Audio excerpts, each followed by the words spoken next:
The major political parties are agreed that Britain has a problem. Immigration. Immigration. Immigration. And not forgetting the question of immigration.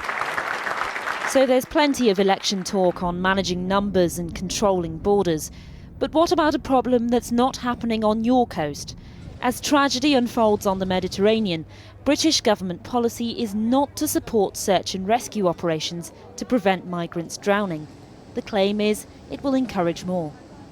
Petros Tesfagaris works with Eritrean refugees in London. He believes politicians here are failing to connect up the issue of immigration with why migrants are fleeing in the first place.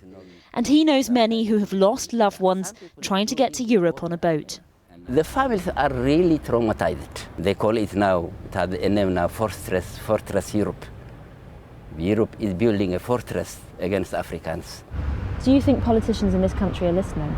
No, they are not listening at all. In fact, their focus is how to stop the flow of refugees, because the root problem is not addressed properly.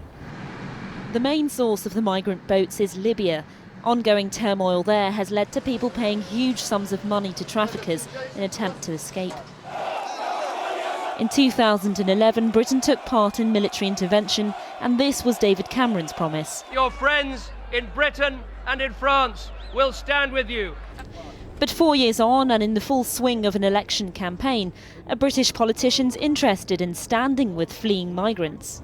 I don't regret supporting intervention with other countries in stopping what would have been an absolute bloodbath. But I have to say, I think this tragic news of this large-scale loss of life does show that there is a very urgent need now for the European Union as a whole. This is not a decision for Britain to take on its own. I think, in foreign policy terms, it's the biggest mistake he's made as Prime Minister.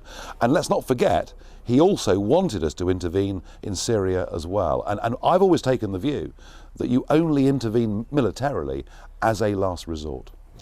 Neither UKIP nor the Conservatives want Britain to start search and rescue operations.